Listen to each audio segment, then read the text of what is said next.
Hey, it's Hunt. You found Hunt on Saints. We're talking black and gold football.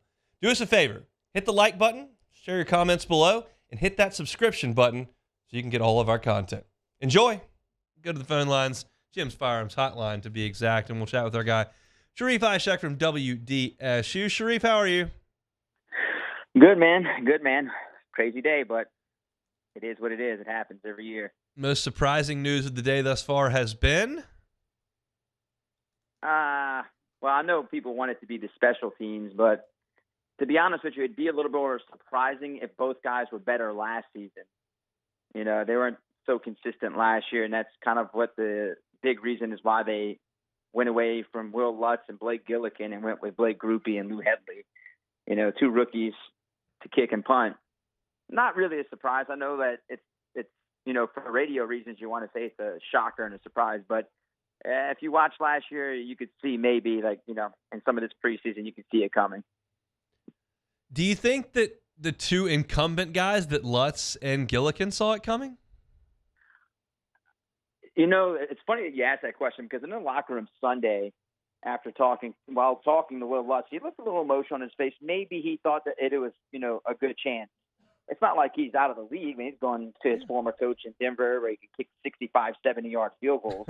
But I think maybe he kind of had a sense that maybe Groupie had maybe surpassed him and became the kicker.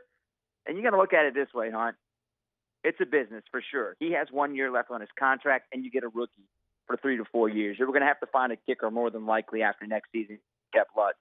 I think they played it long game. Now they hope it works out for them. Yeah, there's no doubt about it. It's still an interesting thing to me. So, what's your confidence level in Groupie after watching him in practice and in preseason games? Hey, look, man, he went 51 of 55 in practices, 5 of 6 in the preseason games. His only miss was wide right from 60, and it could have gone in from 65 to 67 yards. He has a leg, and it's crazy to see that. A guy who's literally my size and height booming 60-plus yard kicks like that. He's been booming them in practice, and he's been pretty good from long distance. Now it all matters if you can do it in the game in the real pressure cooker. Preseason, it feels like, hey, you're not really in that pressure cooker. You're just kicking because it's preseason. And I understand he's fighting for a job, but man, he just made it seem so easy at times during some of these practices and during these preseason games. You're like, man, he just goes up there with confidence and booms them, not left or right when he makes them. It pretty much goes right down the middle each time, which is, something good. I like it. Wil Lutz is a good guy, was good with the media, talks no matter what after games, bad games, good games. But I think the Saints just saw, look, probably time to move on. We need someone who can be the future after this year as well. And we'll see if it pays off. Now, if things get shaky with the punting game and the kicking game, people are going to be out for the coaches. But, look, Darren Rizzi's a good special teams coach. I think they know what they're doing. How surprised are you to see Jalen Smith's name come up in the release list? That doesn't surprise me at all because I think they can bring him back. That's probably one of the guys that they release and can come back with him later this week or next week, maybe even today or tomorrow. Release and waive, you have to read up on it. Much different. When you release, you're a free agent. Waive, it's just different. You can go, teams have to claim you. So he's a free agent. I wouldn't be surprised, if it happens this week, if he comes back to the Saints. I think he really liked it here in New Orleans, and I think they like him. Was there another name that came up that surprised you? I think Calvin Throckmorton was a guy that I thought was kind of fighting for his job. He's been a nice depth piece the last couple of years, but is he kind of ticketed for the practice squad, you think? Yeah, I think maybe practice squad. Another name, Bradley Roby, considering the depth there at second and the slot. But it just goes to show you that, they're confident in not only Alontae Taylor, but Ugo Amadi, who's, really had a solid camp in preseason games.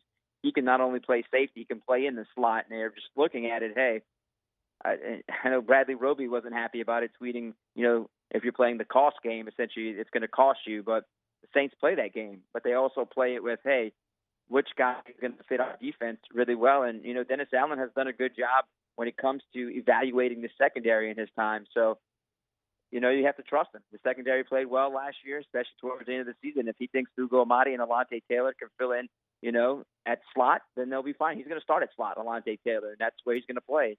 But, I think, not the final roster, Hunt. You know it is. It's the final roster. It's the first Right. of many moves that are going to be made once this, 53 is settled today. They're going to make much more moves. It's not over. Don't be surprised if they add some depth there at the cornerback position, at slot, maybe at linebacker. They're not done. It's just, it's the beginning of the 53.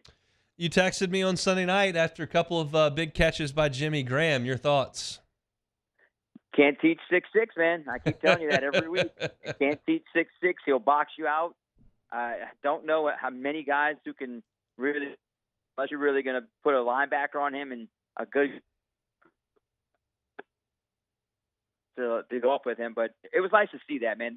Not many people were in the stadium, but the roar was nice whenever he went up to get the 25-yard catch over Christian Harris, Baton Rouge guy, and the next, couple plays later, he gets the touchdown, boxing out in the end zone. It's nice to see. It's nice. And I think that's what you're going to see from him this season. That's the type of role they're going to be asking of him. Go up and get the one-on-one jump balls and go out and box guys in the end zone. And it was just good to see. And Dennis Allen said it in the last couple of weeks of training camp is when you really started to see Jimmy kind of come along. I don't mean at all to compare Foster Moreau to Jimmy Graham in 2013. But I do want to compare Foster Moreau to Jimmy Graham today. Foster Moreau can't make some of those catches that Jimmy is making as a big body frame tight end. Like that's a role you need Jimmy Graham to fill. Absolutely. Okay. Yes. I think Foster does a lot of good things well. Jimmy Graham does one big thing great, and that's the big thing he does. You need that type of tight end. Juwan Johnson, you line him up anywhere. He could do it too, but you need that one big play from that one big guy, and that's Jimmy Graham. That's what he does best. There's no ifs, ands, or buts about it. That's what he does best, does it better than any tight end they have on that roster. And that's, Foster does a lot of small things good, and Jimmy Graham does one big thing great, and that's it right there. How do you feel like Dennis Allen has handled this training camp and preseason? They're getting into actual camp and getting ready to play a game here in the next couple of days in terms of practicing. But what about the way that they've handled playing time, roster stuff, practices, all that kind of stuff? I think they've handled it very well. And, the one thing I bark about every time on your show is health. For the most part, if they weren't healthy during practice, they'd sit them out. Marshawn Lattimore is the only guy you kind of have to be worried about right now. And Traquan Smith, who knows what they do with him. They keep him and then place him on IR, missing the first 4 games. But if Marshawn is the only concern, and it's not a serious concern, and he's back by the first game, which he should be, then he handled that part really well. And he handled the rotations really well in terms of guys getting a lot of, the playing time. Like in this game against the Houston Texans, we saw Brian Brzee and Isaiah Foskey flash really well. They continued to progress in each and every game, and you saw that. That was the most important thing about Sunday's game, is seeing that defensive line, those two guys, really go at it and go after, the Houston Texans offensive line and getting there in the backfield a few times. And that's the type of things that, I'm sure Dennis Allen and company were looking forward to seeing, and seeing some of the guys that they could possibly place on this practice squad, like a Shaq Davis, somebody like that, whether if it's Nephi Sewell at linebacker, and it's just rounding out your 53-man roster and your players on the practice squad. That's exactly what they did, and they did a good job of rotating players, whether it's in practice and games. And that was a nice sight to see. It was really done well this preseason.